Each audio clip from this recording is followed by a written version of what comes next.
Welcome to the Lexy and Jai Show podcast. For spiritual gangsters who want a dose of the spiritual mixed with fun. Like and subscribe so we can be best friends. Nailed it. Okay, welcome back everybody to another edition of Lexy and Jai Show podcast. Hey, riveting stuff. Riveting stuff. What do we have on the show this time, Lexi? So, today, aside from us just being hilarious, we're going to be talking about perception versus reality. And I think in the spiritual industry, there is this, I guess, preconception or idea that spiritual people don't have a bad day, or like they don't get frustrated. You know, I guess they don't really have the emotions of a human being. Yeah, that's right. That's right. They We're supposedly rise above everybody else and nothing else matters, and they just live in this carefree love bubble. Love bubble. Where it's absolutely not the case. No. Didn't even work for Jesus. Oh, yeah. Do we insert a sound there? No, yeah. I've found that I know, like, if emotionally, if I'm not in a good space emotionally, for me to work with clients, though, that's like so super difficult. Yeah. I find myself getting triggered more these days than I did prior, because when your vibration raises, you become scared of it dropping, going back to normal before any sort of awakening, and those sorts of little things that might, especially being an empath, those little things that might I don't know, pull you down with negative energy, etc. You don't want to have a bar of it. No, I understand, because you have, because you've shifted your level of awareness. You have this moment where you're like, I don't want to be down here. Yeah. You're like, I don't want to be vibrating at this level. Yeah. Correct. Yeah. But that's what consciousness is. It's purely being conscious now of your thoughts, of your feelings, of the energy that you wouldn't normally be. Yeah. So, once again, going from victim mode to creator mode. Yeah. You can go back into victim mode because it's part of 3D reality, but it's being conscious of that, knowing and recognizing, rather than being months down the track and you are in this victim bubble and your life has changed dramatically. Do you know what I mean? I think that's definitely, I know for me personally, one thing I have noticed since I've obviously been doing this work and been on this journey, I have noticed that, I mean, don't get it wrong, everyone has levels of awareness anyway, but I think that's definitely increased to the point now where if I do have those moments where I do feel down and like I have human emotions, no, you don't. I don't. I feel like I shift out of it a lot quicker than what I would have in the past. Yeah. Like, so, which is because you're conscious of it. You know how it feels in your body. Yeah. You can see, well, you can't see, but you can feel energetically how that feels to other people as well. Yeah. Where you wouldn't normally have that perception. No, that's right. I think for me, definitely, and even just talking to people, you'd have the same with your clients, is that I think the hardest thing when you have raised your vibration and you are going through those changes is dealing with what, you know, you've got your eyes opened and you're looking around and you're seeing people that have got their eyes closed, and you have that moment where you're like, are you fucking serious? Like, is this really a thing? Like, how are you not awake to this? Like, can you not see everything's energy? And you kind of have to shift into compassion, but it takes you a little, you know what I mean? Oh, it takes you a lot. Oh, it takes you a little. Because people think that when you get that far, it's not, you're up at the top echelon where we're looking down on the world. You've had to go through and continue to go through shadow work. Yeah. You know, you're just Yeah. peeling away layer on layer, and as soon as you peel away that first layer, and you're like, yeah, that's it. Yeah. I'm done. Hello, onion. Yeah, where's my angel wings? And Yeah. then there's another bloody layer, and Yeah. oh, great, there's a trauma back there. Yeah. You know? Yeah. The more you peel back, I think what's interesting is that, like, the more you peel back, the more you find just how conditioned you've been, or how much you've entertained the thinking mind, or used the thinking mind to work out and problem solve. Yeah. And the more you just peel it back, and the more you peel it back, you're just like, there's each level, and you're like, wow. Like, you know, I say to people all the time, like, I'm human, I'm not perfect, but it's like you're just constantly going through cycles. Yeah. Constantly. Yeah. And you think you're done. You think you're done with those traumas because you can't remember them, right? Yeah. But there's a specific reason that you can't remember them. And then you're like, okay, so I've worked out all these traumas in my life. And then there's numerous lifetimes where you have to deal with those traumas. Why didn't he deal with it? Yeah, exactly. You're like, why is Scott's problem now mine? That's right. Like, you know, or like, was it? Yeah, it's hard because even just ancestral stuff as well. Yeah. But you're like I know for me, I'm like, okay, so I'm from another planet, cool. But I've like come here, I'm like, I'm like, can't I just go back? Yeah. Can't I just go back to, you know, chill in the Pleiades? Yeah. You know, have a great time. Why am I here? Like, like you have those questions that start to come up. Especially with all this negativity going on in the world. Like, I didn't sign up for this shit. Like, where's the reset button? Yeah, that's right. It's probably in the Bermuda Triangle. Am I being pumped? Where's Ashton? Yeah, exactly. It's like, and I understand that. Yeah, it's just this whole. I think so much of the time as well in our industry, like, people do expect you to hold like everything together all the time, and I know and also to know all the answers. 100%. And I feel like, you know, for a lot of our listeners that, you know, whether they are psychics, healers, you know, in that kind of industry, or whether they're just spiritual people and opening up, the reality is that, there's a point where it becomes an expectation, even from other people. So even if you have friends and they're not really as open as you, they do still go to you to problem solve, or they rely on you. Exactly. Yeah. They rely on you to like have your shit together. Yeah. While like the world's burning. Yeah. And then you know what happens to you? Imposter syndrome. Exactly. Yeah. Oh my God, that's such a massive thing in this industry. Like, so often people go, so hard to live up to the hype, so you're putting yourself under so much pressure, and therefore creating blocks. Yes. And you'll hear it all the time. You know, they'll go, I don't know if I should be doing this, or like, you know, there's other people out there that are way better than me. I don't have that person's gifts. And I'm like, yeah, exactly, because you're you. Like, you have your own magic to share, but I understand those expectations, they get heavy. But when you're just starting out in spirituality, you think that there's like one gift for everyone, or a maximum of 4. That's it. It's you've got true. to fit into one of those 4 boxes. One of those categories. And it took a long time for me to realize I didn't fit into any of those categories. Not yet, anyway. No. But, so it's really hard. The ironic thing is that no one truly does. But I think the way that everybody's path is just so different. That it's very difficult to teach. That's why teaching it needs to be personalized 100%. and individualized. It can't. So that's the only way to do it. You can't just look at and check things off a list. No. Believe me, I've tried. And it'll all be gravy, because it's not. Everybody's so different. That's the thing, with their that, own traumas. I know with like when we're working with people all the time, like it has to be personalized. Because every single person is just at a different level or a different stage, including us. Like, you know, we're in different levels, different stages. And I think the greatest thing that you can just shift into is understanding. You know, and how can you understand someone if you don't make the effort to invest energy to understand where they're coming from, or why they're doing what they're doing? Yeah, exactly right. It's a crazy world we live in. We continue to grow in, but where everybody, including us, are just learning. We're still. Oh no, this is my last lifetime.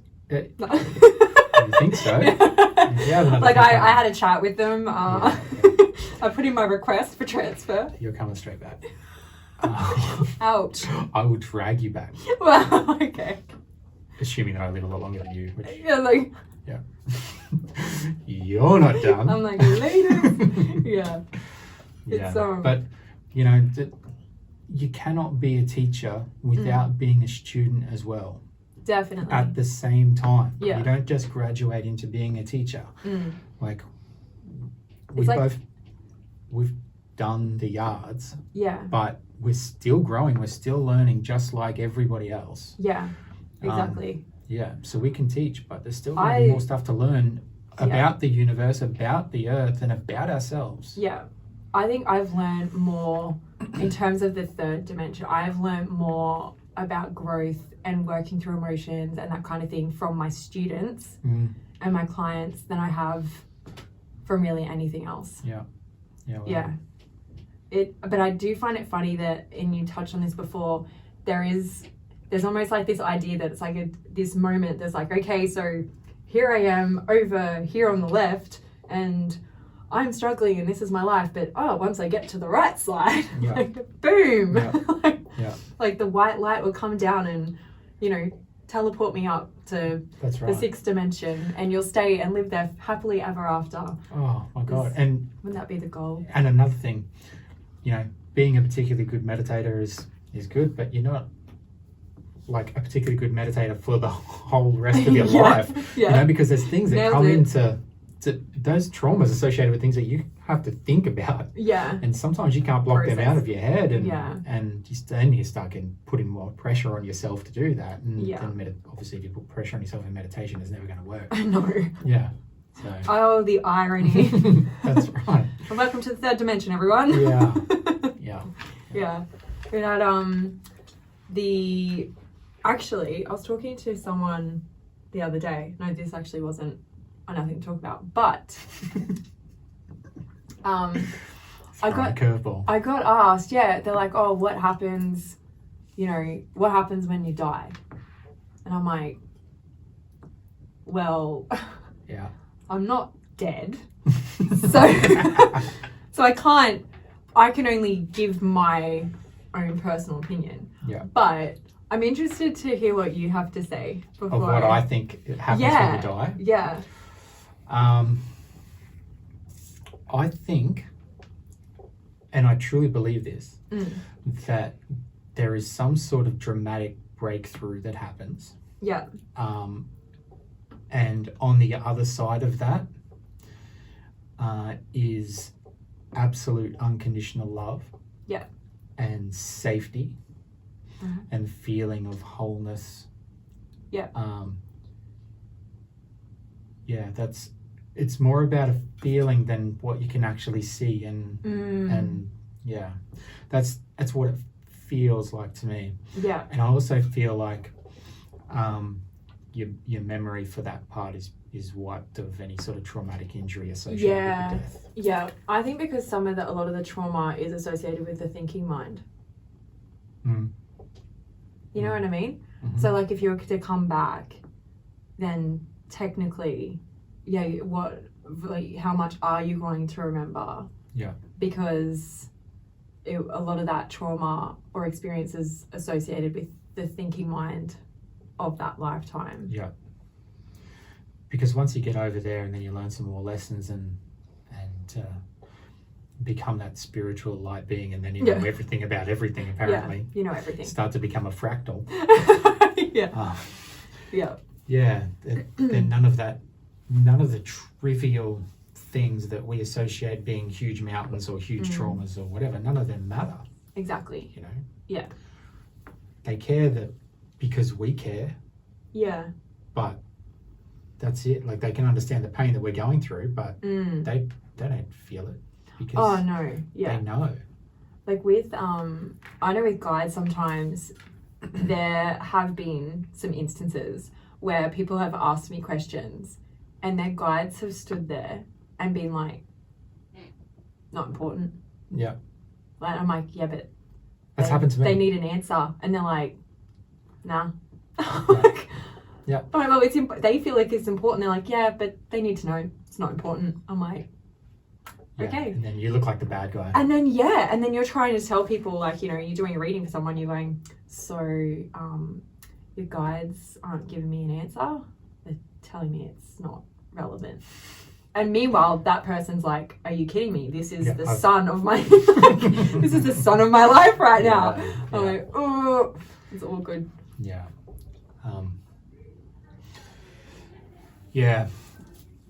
I because of lots of things and helping people through those fears, like I don't fear death. I don't fear being on the other side. In fact, speaking to a lot of them, it seems pretty cool. Yeah, I know, right? I'm like, they got it made. Yeah. They got everything they want. Yeah, ever. We're sitting here on that left-hand side being like, ah. Yeah. Meanwhile, they're up there living their best life. Yeah. You know, I was doing a channeling event with Nick, who's, for anyone who doesn't know, is a trance medium. Yes. And I'm like, so who's around ready to come through? And they said, literally everyone. Yeah. Okay. Yeah. Just pick and choose. Yeah, whoever you want. Yeah. They're all there because they're everywhere. Yeah. So, it just blows your mind, hey? It's pretty cool that I know, so a bit off track, but so I died when I was 5. Yeah. I don't know if I told you this story. I'm not sure. Okay, well, people of the podcast, when I was 5, I drowned, and my cousin, pushed me underwater. Oh, pushed you further underwater. Yeah, they pushed me underwater. I was drowned, and then I drowned. Okay. Obviously he's mucking around, not realizing. Anyway, I got pulled out, and got pulled out and resuscitated and everything. But I still even remember when I was 5, standing there, and I was looking at my body, and I had like my angel next to me, and I'm like, oh yeah. I was like, oh, this feels amazing. And she's like, no, darling, just like not your time now. I'm like, oh. And I was sad. I was like, but and she's like, no, not now. And I was like, okay. Come back and change the world. Yeah, she's like, you gotta go back. I'm like, yeah. But it's funny because she said that, and I was like, oh yeah, like I do. And then I went back, and it's funny because I won't ever forget that. But connecting with people that have passed away, like there's obviously transitions and stuff, but it's, I don't know, I feel like and like my dad has had a near-death experience as well, but even just talking to people that have, it's like heaps of people talk about like bright light and all that kind of stuff. I didn't have any of that. Yeah. It literally was just like, boom, I'm there. You know, so I don't know whether it's because I was a kid, whether that light I think that light probably scares people as well. Because when you see a bright light that you have to walk, like you're physically thinking about, what if I don't make it there? Or what if I walk out of the light briefly because I'm just so... there's so many things that could go on and your mind wanders, and that's...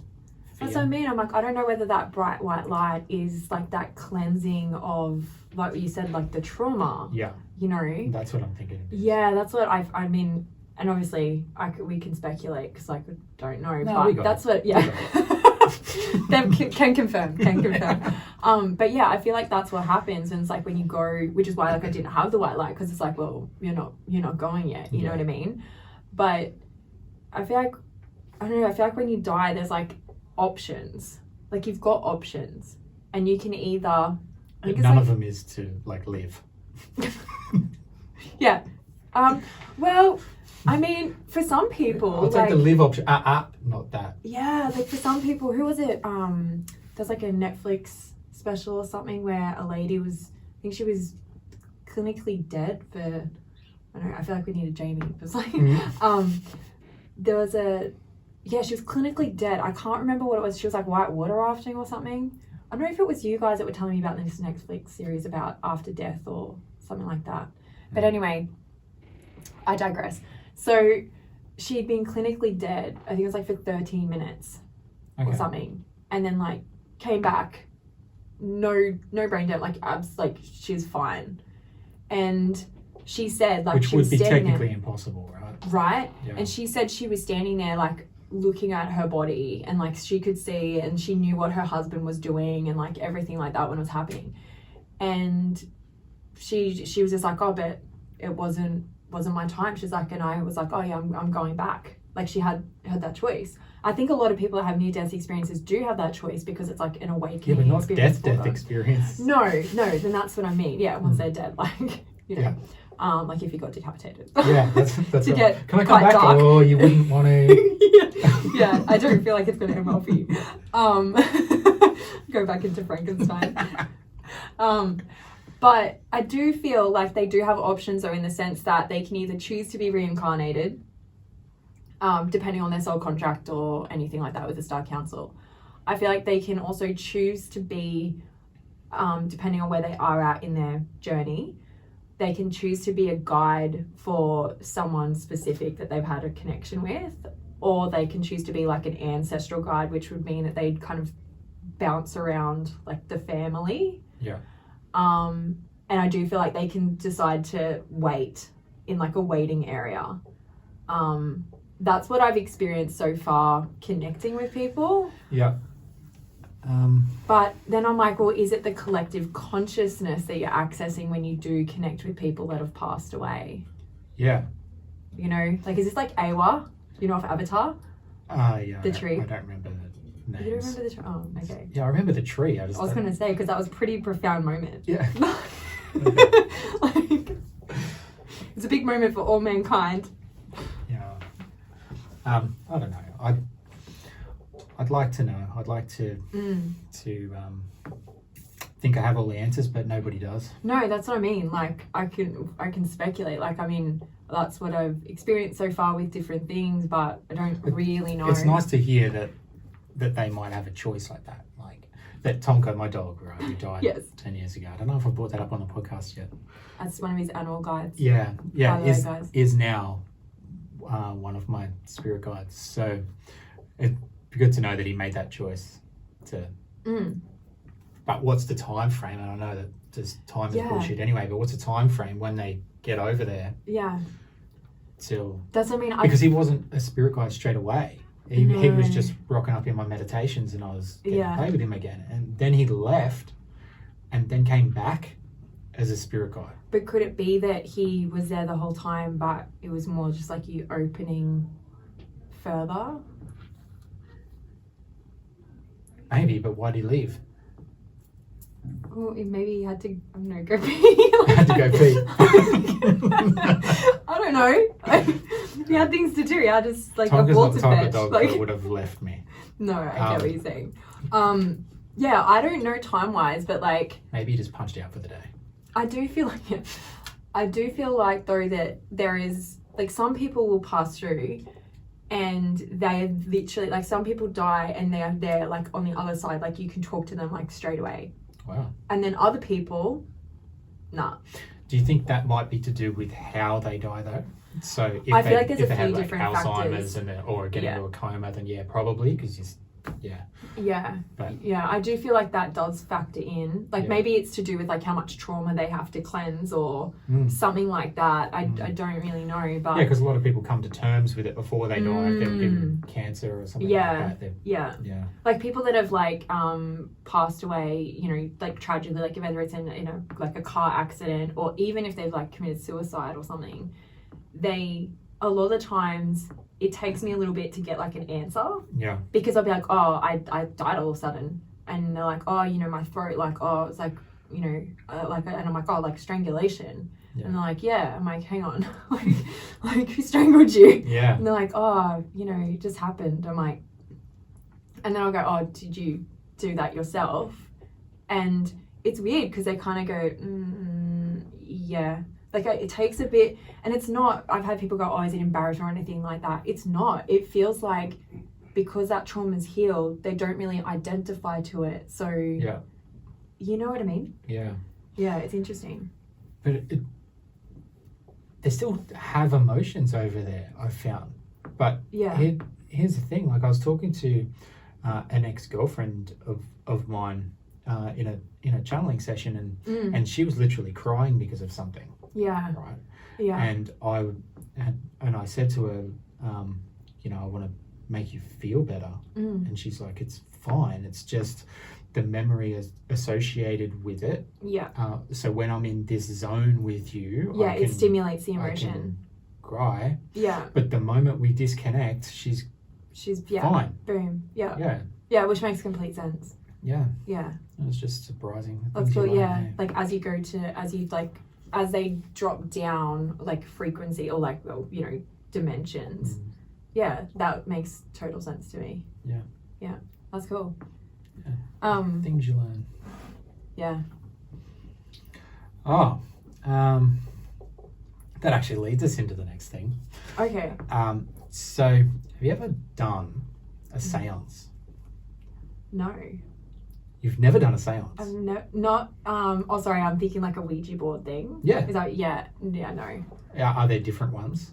I thought there's also a seance where you just sit in a circle and you call through the person that's passed away.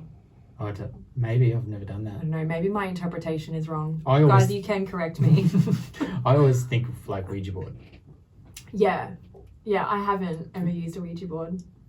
Wow. Yeah. Okay. I know, and it's crazy because It's not very podcast worthy if you don't have an answer for it. I don't. Yeah. No, but it's interesting you say that though, because when I was a teenager, I was interested in it, and my mum put like so much fear into me around it. Yeah. She's like, don't touch them, Lexi. Like, because my mum obviously had some hectic experiences. Yeah. But yeah, and I was just like, and she's like, you already talk to dead people anyway. Like, Yeah. Like, what's the point? yeah. I'm like, yeah, but, and she's like, just don't touch them. And it was the same actually even with tarot. My mum was a bit weird with tarot as well. It was that, which is crazy. It's like my mum used to do readings with like playing, you know, like your deck of cards, your normal deck of cards. Okay. My mum could do readings with that. It's called cartomancy. But like, yeah, tarot, she's like, yeah, no, it's a bit, you know. I'm like, what? Yeah, well, it is. I was obviously the judgment and stuff, but it was like, have you done a seance? Yeah. Wow. Okay. Yeah. Story. Okay. So I was living in Townsville at the time, right? Yeah. And this is a long time ago, much lower vibration, both of myself and the people that I was living with. I was boarding at the time. Right? Yeah. Now, we got home from a night playing pub poker, and we knew that there was a spirit in this particular house that we were staying at, because you know lots of things was going on. Yeah. But we had the best of intentions, so because we didn't know then how to communicate with them, Yeah. we got out a Ouija board. I think. So who had a Ouija board? I think we just drew it. Oh, like right. Yeah. Like on a piece of paper. I think so. Yeah, right. Cardboard or something. I don't know. Okay, cool. Sorry.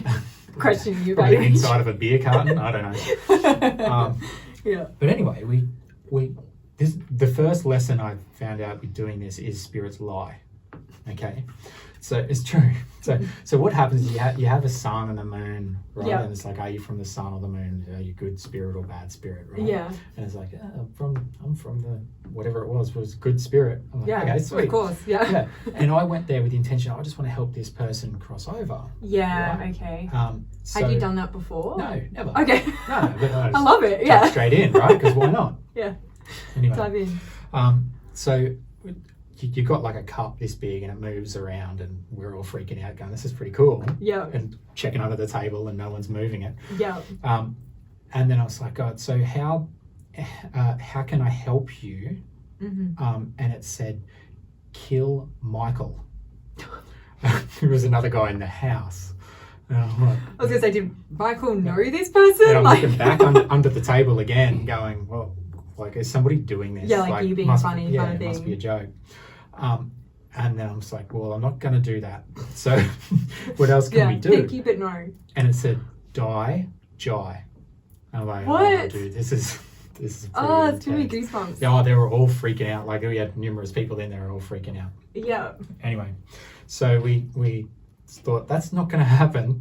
We got rid of it in like a safe way. I think you got to put it in water or something like that. So we did that. Okay.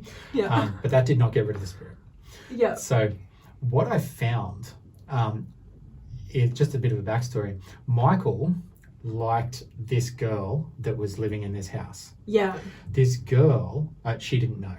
This girl liked me in the house, and I didn't know. Right. So there's this big triangle none of us knew. Oh my gosh. But the spirit liked the girl. Oh my God. Was it she someone that she knew, like that had passed away? Just the spirit just decided to she like didn't know. it. Yeah. It was just a stalker spirit. Yeah, it's crazy. So yeah, it was quite brutal what was happening in this house. Yeah, wow. Right? Like over and above the seance. So one time I had broken ribs because of a series of unfortunate events not related to a seance. Okay. More related to alcohol. But I was laying in bed, right, and I woke up in the middle of the night to this girl who walked into my room and was pushing as hard as she could on my ribs.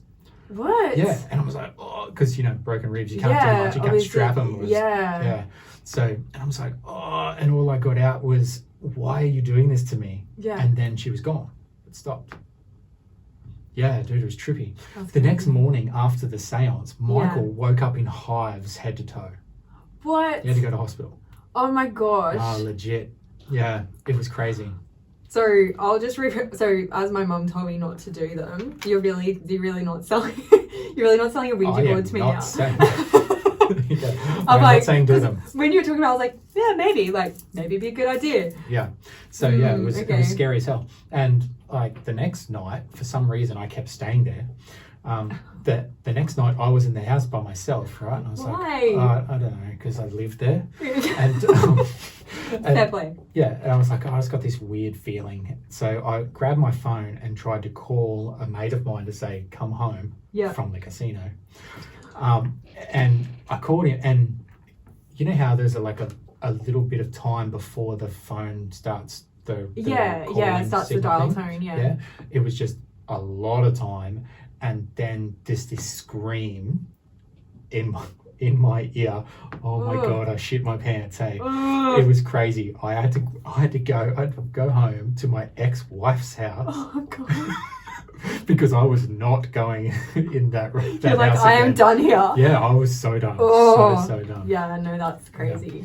But once again, your own level of consciousness. It's so true. Like I could go in there straight like now, and in 5 minutes or less, he'd be gone anyway. Yeah, exactly. It's just because we're all vibrating lower and just attaching to that fear. Yeah. That it manifests that way. Yeah. No, I totally agree with you there. But yeah, crazy. That is crazy. Was Michael okay? I have a lot of questions. Yeah, so Michael ended up being okay. But it took a long time with a lot of things that were happening, I should say. The lady left and she went down to Melbourne. Right? Yeah. And she ended up hanging herself in Melbourne. Oh my gosh. Yeah. Wow. Probably shouldn't have brought that up on the podcast, but no, that's awful. Yeah. Rest in peace. No, that's like. Yeah. It's crazy. So I just had to ask her because I was like, I feel like there's more to this story. Oh yeah, there's lots more. But I'm like, I'm happy. Like, not happy. Like, I'm content with. Oh, dude, there's many scary times in that. Wow. There's it's definitely a frequency thing though, because I know like anytime I've had crazy experiences, it's always been like, when I say crazy, like obviously not nice experiences, it's always been with my frequency or letting like other people in the house have had low frequencies. Absolutely. Every time. And these days I'll get people who are in that vibration that call me up and say, Jai, I'm in big trouble. There's a spirit and it's basically attacking me. It's pushing me down the stairs. It's this and that and whatever. And I get over there, and in 2 minutes I get rid of it. Yeah, because if you just do like a light, it's like boom, see ya, frequency rays. There's a few things you do. You just throw a light grenade. Obviously. In the hole. But it's and I'll get there and speak to it, and it's like, I'm ready to go. Or just get attention. Yeah. So. Yeah. And like, who doesn't want attention, really? I mean, like they're dead. Yeah. how much attention do they really get now? Who knows? Because we don't know. Yeah. We're not dead. But I'd be frustrated too if I was them trying to get someone's attention. It would be so frustrating. You'd be like standing in front of me like, so, you know, when people go, oh, you know, I've been trying to connect with like my father or whatever else. And I'm like, yeah. Like, remember how your lamp fell over? Yeah. Remember how you felt him with you? That's because he was with you. Or it's that I saw, like, you know, I mean, obviously animals and everything are like a pretty clear indicator, but yeah, like I've had people, and I don't know if I've spoken about this before, but I've had people go, oh, I want to connect with this person, and whether it's, you know, purple or pink or whatever flowers, or whether it's a watch or something like that, like, oh, if they're there, that'll come up, and it does. But what's funny is that like they don't need me to do that. You know, it's like you can just ask and okay, just ask them, and ask then, audibly as well. Yes, you need to vocalize it. Like vocalize, go, okay, if this is you, like, can you know, I want this sign, or can you give me? And this is the other thing I always say, to ask for specific signs. Because I've had people before go, oh, I asked for a sign. $1 trillion. Yeah. Then I'll know it's you. I know that you're looked up to me, Papa. Yeah, it's just that kind of like, be specific. You know, because once you do ask for something specific, like I had a lady go, oh, you know, I asked for a sign, and it was like near her dad's birthday, and she's like, oh yeah, it was a bit weird, like she goes, oh, I asked for a sign but I didn't get one, and he's sitting there and he's like, oh, like I've been showing her balloons, like all these, and she goes, oh, actually, it's funny you say that, because the car stopped, like, literally right in front of me. She's like, I had to put the brakes on. She's like, and it had all balloons on the car. And she's like, and then I saw balloons at the shop. I'm like, meanwhile, he's just going, how many times can I give you balloons? And she's like, get frustrating. Yeah, she goes, oh, but I didn't ask for balloons. I'm like, dude, he asked for a sign. So he's just like, well, it's in my birthday. You know? Like, it'd be so frustrating. One time I asked for a sign, right? And I was leaving my old work. Just going out the front door, and lo and behold, there was the biggest physical sign. Like, I swear, like as big as this wall. Like, it was a massive sign, which I had never ever noticed before. I was like, come on. I should really be more specific. One of my friends is so, like, love her, Alicia. She is so bad with signs. Like, she'll get them, like, literally right in front. It can be like a pink flashing neon sign, and she'll be like, still didn't get told. Like, I'm like, so like we joke about it. It's like, needs to be pink neon flashing in front of her. Because she just, she's like, oh, I missed it. I'm like, or she chooses to ignore it. I don't know, but the other thing we want to talk about, I think we spoke a little bit about it, but like, what changes that you went through in your awakening? What changes I went through in my awakening? Okay. What superpowers do you now have? No. Okay, so being an empath, and having heightened empathic abilities. Empathic abilities. So I got really good at poker. Oh, yeah. I love when I hear people use their intuition for things. That sounds really bad, but honestly, it's just kind of like, you go, like, not only are you tuned in, but you're using it in this third dimension. It's cool. I have legit never lost at a casino playing poker. Really? Yeah, that's it. That's a fun fact that I didn't know. Like, I can't feel exactly what cards people have, but I can certainly feel their energy if they're good cards or if they're rubbish. So you can pick up bluffs and things like that. So that's cool. Yeah. I like that. I'm a very limited poker player. Okay. As Shane will know, I think I only ever really played poker with Shane, but we played one night. They're like, oh, we'll teach you. And we played with toothpicks, because I was like, I'm not playing money. Like, I don't know what the hell I'm doing. Yeah. I won. The people who don't know what they do, they always win. Yeah, I won. Because you can't read them, because they don't know what they do. Yeah. I thought I had great cards. I didn't have great cards. Apparently, Shane said I had the worst, like 7-2 offsuit. Yeah, it was really bad. Yeah. And I was like, oh. You get that on the big jobs. But no, that's really cool. I think for me, mine was more, I actually did use my intuition. So especially with handwriting, you know how like I can pick up stuff from people's handwritings. Yeah, that's so kind of like cool, by the way. thank you. Yeah, so like intuitive graphology realistically, but I used to use it in contract negotiations. Yeah. When I worked in so doing projects and stuff in civil construction. Yeah. So we'd meet with concrete or like whoever we were meeting with, and I would get them or even the engineers to like write down things. Oh, and I would just tune in and I'd be like, yeah, and I'd go, right, I know, and I know exactly, and I know exactly what to say to get like for us to get what we want, so that it was like still they were like happy with it. Yeah, it made it so easy. That is quintessential spiritual gangster. Thank you. Yeah. So that's why when you said you use that for that, I'm like, yes. Yeah. So it was fun. So remember I told you when I was younger I used to pick up a pen and write like the last person who used that pen. Yeah. No, I don't remember you telling me that. Oh, okay. So for some reason. I'm like, yeah, no, I don't. You know what I mean? Okay. No. So yeah, when I was at school, I used to be able to pick up a pen and just write like the last person who used it. That's cool. It's like, well, I don't know, we must have shared pens or something. I don't know. People don't have their own pens. I was like, oh, this is Tom's pen. Yeah. I mean, Bloody Tom. It's crazy. So going off what you just said. Yeah. If you read my handwriting and my handwriting was somebody else's, what would come up then?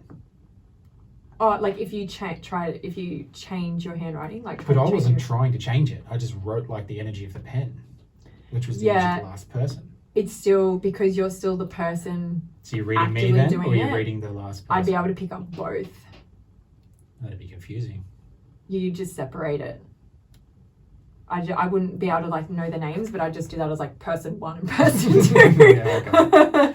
Yeah, that's interesting. Yeah, but I used to do it a lot with the engineers because I'd had to coordinate and everything.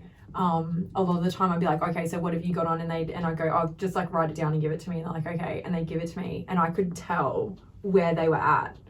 So aside from the fact that obviously with the empathic abilities, like when someone's lying, but I just go, okay, your energy's more here, so I need you to do this. And they're like, oh, okay. Just the engineers were probably the most fun that I had, because obviously, and not all engineers, but a lot of engineers are very logic focused. Yeah, I can tell it just from like how people write like their W's, their M's and their N's, whether they're like I could meet someone. I had an engineer actually come for a reading, and he just wrote down like I think it was his name in a letter, and I was like, he's an engineer. Wow. Straight away I was like, I know you're an engineer. And he was like, what? I'm like, it's in your energy. Wow, that's cool. Yeah, it comes through straight away. You can also tell people that are more creative as well. It's a little bit more open or flowy. Yeah, there's heaps of, I've had people because it used to be like a little bit of a trick, or like a party, it's like a party trick or fun. Yeah, of course it would be. Yeah, I get people, Shane's done this a couple of times where he's gone, oh, write a few things, and like, Lexy will do a thing. And yeah, I've just gotten them to write their name, and I've just given them like just their first name, and I've just given them a quick thing, and they're like, what the tripping. Yeah, because and you can also tell, I used to also be able to tell with the engineers who liked me and who was like getting pissed off, obviously, because I was putting pressure on them every time. Just from them writing, they could have written a note and just left it. Because they're writing. Writing so hard. No, because when people write your name, if they don't, and this is an energy thing, like, and you'll see it, if they don't like you, the writing will actually go, so from like the start of where they do the first letter, the writing will actually start to go down. Yeah. Really? And not just that, they actually will start to cramp. Like they write smaller, like your letters will actually be more compact compared to like what else they're writing. It's really cool. It's funny you should say that, because I have forgotten about it, but I do remember, like, it must have been a couple of months ago, where I wrote your name and you're like, oh, you like me. I'm like, what? You're like, you're so weird. Yeah. Such a tripper. There you go, that's why. Yeah, it's in your energy. Yeah, okay. Yeah, because your energy's on paper. What's actually really cool is, and this is a bit more graphology focused, like a bit more science, but people that develop Alzheimer's or dementia, it shows up in their writing before you can even pick it up. Wow. Yeah. And the reason it's like energy wise, because when you write, and this is the thing, I mean, obviously like this day and age, everything's more like electronic and you're typing and that kind of thing. You can still pick up the energy of it anyway, but writing is better because it's connected to your heart. It's connected to your heart chakra through your arms. Yeah, okay. Yeah. Wow. It's why journaling and like, you know, or like your automatic writing and everything like that works so well. Huh. Yeah. It's pretty cool. There you go. Oh, learn something new every day. Yeah. You do. Okay. Well, that about wraps it up for us for this particular episode. Yes. If you want to obviously like and subscribe, Yeah. but if you want So to we can be comment best friends. on so we can be best friends. So if you want to comment below or wherever you can comment or whatever, if you're watching it on YouTube or Facebook or whatever wherever we comment, launch it, send us an email. just message. comment on what you'd like us to talk about. But also, I want to know, have you ever had a seance? What's happened with you? Oh yeah, good question. Yeah, did your friend get hives? Yeah, did they? Yeah, and Yeah, even with the handwriting, do your people like you? yeah. If it's straight or it goes up, you're good. Yeah, ask your family members to write down. Yeah. Cool. All right, guys. All right, thanks again. Peace.